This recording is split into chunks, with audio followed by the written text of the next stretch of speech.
It all started with a single earth-shaking announcement that no one saw coming, sending ripples through the corridors of power and industry alike.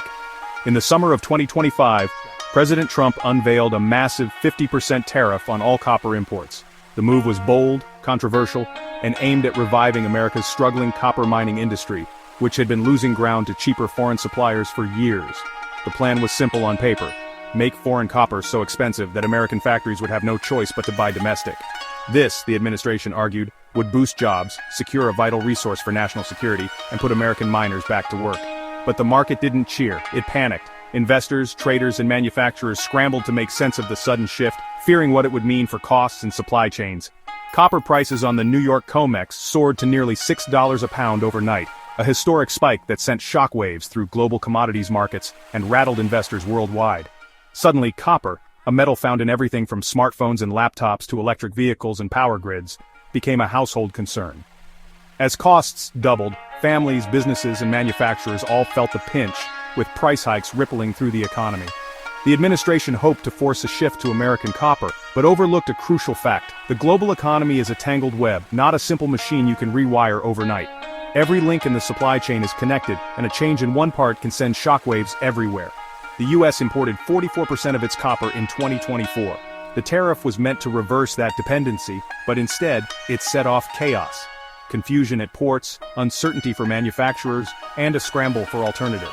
When you yank a major thread in the global supply chain, you don't get a neat adjustment, you get utter turmoil. Factories stalled, shipments delayed, and inventories dried up almost overnight. The copper tariff was meant to build a wall to protect American industry, but instead, it set the whole house on fire, igniting a crisis that no one was fully prepared to handle. As the shockwaves from the new tariffs rippled through global markets, uncertainty gripped investors and businesses alike. Copper prices spiked overnight, and headlines buzzed with speculation about what would happen next. Suddenly, all eyes turned to Canada, America's top copper supplier and a crucial player in the global metals market. Canadian miners and exporters watched the situation unfold, weighing their options.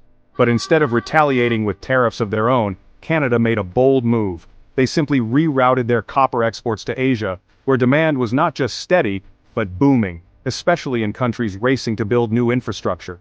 This wasn't about revenge or politics, it was a calculated business decision. Canadian companies saw opportunity where others saw conflict.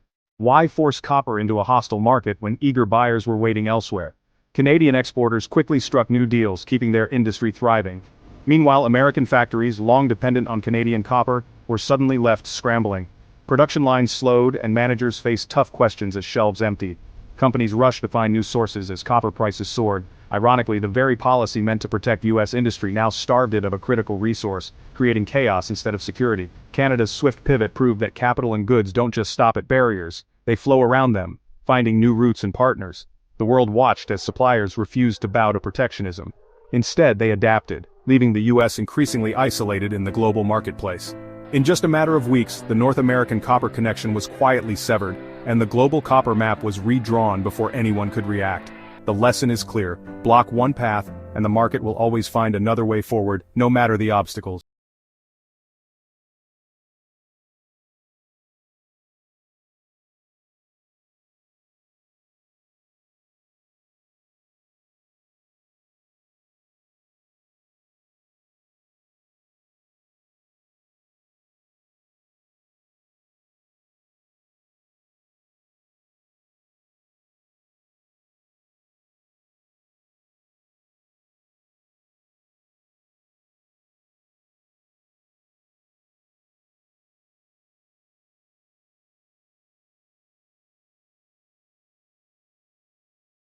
Symbol of how badly the policy had backfired. The copper chaos quickly hit Main Street, sending shockwaves through the heart of everyday American life. Suddenly, the cost of living was no longer just a number on a spreadsheet, it was a reality felt in every corner of the community. Electric vehicles packed with copper wiring saw projected price hikes of up to $10,000 per car. For families hoping to go green or simply buy a reliable ride, the dream of owning a new car slipped further out of reach. Home construction, appliances, and electronics all became more expensive as copper costs soared. Builders delayed projects and shoppers hesitated, watching prices climb on everything from refrigerators to smartphones. The tariff, meant to shield one industry, became a blanket tax on modern life. It touched every purchase, every paycheck, and every plan for the future. In Washington, confidence turned to disbelief. As reports of supply chain nightmares and layoffs rolled in, lawmakers scrambled for answers, realizing the ripple effects were far greater than anticipated. The very workers the tariff aimed to protect now faced job losses as factories struggled with soaring costs. Hopes for job security faded, replaced by anxiety and uncertainty. Domestic copper couldn't meet demand, and foreign sources were too expensive. The supply chain buckled, leaving manufacturers with impossible choices. The result? A stranglehold on American manufacturing, not a revival. Production lines stalled, and innovation slowed to a crawl. Businesses and workers were left angry and uncertain, caught in the crossfire of a policy gone wrong. The policy created a crisis, not a comeback, leaving Main Street to pick up the pieces and wonder what comes next.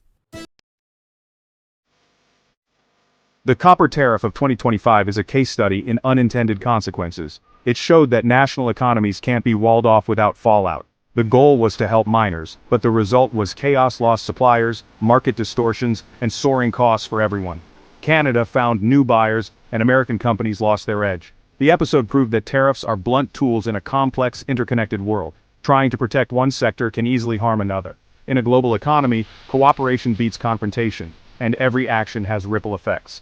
The lesson: before pulling a big policy lever, understand the web you're about to shake.